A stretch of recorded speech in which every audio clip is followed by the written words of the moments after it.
নমস্কাৰ আজি হৈছে 4 মে আজিৰ দিনটোত অসমৰ লগতে ভাৰতবৰ্ষৰ বিভিন্ন প্ৰান্তৰ পৰা কেইবাটাও গুৰুত্বপূৰ্ণ খবৰ আপুনি নাজানিলে পৰিব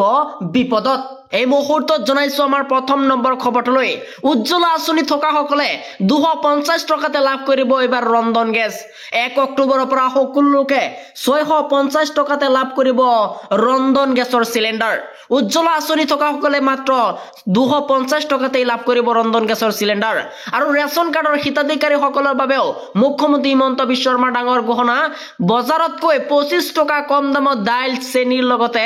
10 টকা কম দামত লাভ কৰিব নিমখ আৰু পঞ্চায়ত নিৰ্বাচনৰ বাবে ড্ৰাই ডে ঘোষণা এই মুহূৰ্তত জনাইছো আমাৰ দ্বিতীয় নম্বৰ খবৰলৈ 5 মেৰ বিয়লি 4:30 বজাৰ পৰা 7 মেৰ বিয়লি 4:30 বজালৈকে বন্ধ থাকিব সকলো খুৰাৰ বিপণী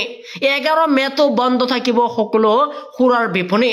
মহানগৰ জিলা প্ৰশাসনে জাৰি কৰিছে এবাৰ কঠোৰ নিৰ্দেশনা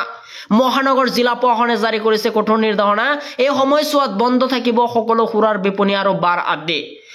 আইন উলংঘা কৰিলে লোৱা হ'ব কঠোৰৰ পৰা কঠোৰতম ব্যৱস্থা এই মুহূৰ্তত জনাইছো আমাৰ তৃতীয় নম্বৰ খবৰলৈ আমাৰ তৃতীয় নম্বৰ খবৰতে ডাঙৰ খবৰ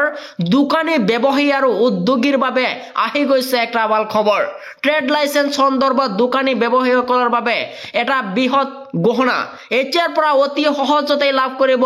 ট্ৰেড লাইসেন্স আৰু ইয়াৰ বাবে যাব নালাগে আপোনাৰ কোনো কাৰ্যালয়লৈ আৰু ঘৰতে বহি সেৱা হেতু পৰ্টেলত কৰিব পাৰিব অনলাইন আবেদন আৰু অতি সহজতে অনলাইনতে দিব পাৰিব কৰ আদি আৰু ট্ৰেড লাইসেন্সৰ বাবে প্ৰথমতে সেৱা হেতু পৰ্টেলত আপুনি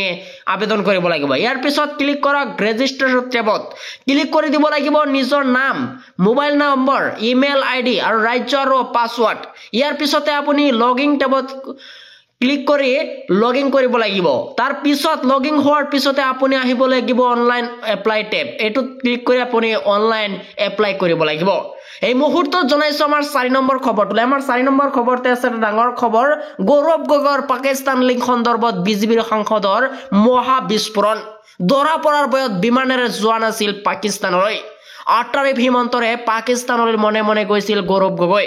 বিমানেৰে গলে তথ্য থাকি যাব বাবে আটাৰী সীমান্তৰে পাৰ হৈছিল আৰু 15 দিন ইছলামাবাদত থাকি ওহা কাৰ্য দেহৰ বাবে এবাৰ ক্ষতিকাৰক সমগ্ৰ বিষয়টোৰ ওপৰত ব্যৱস্থা লোৱাৰ আহ্বান চৰকাৰৰ আৰু বিজেপি সাংসদ সম্বোধিত পাত্ৰই কৰিছে এই ডাঙৰ মন্তব্য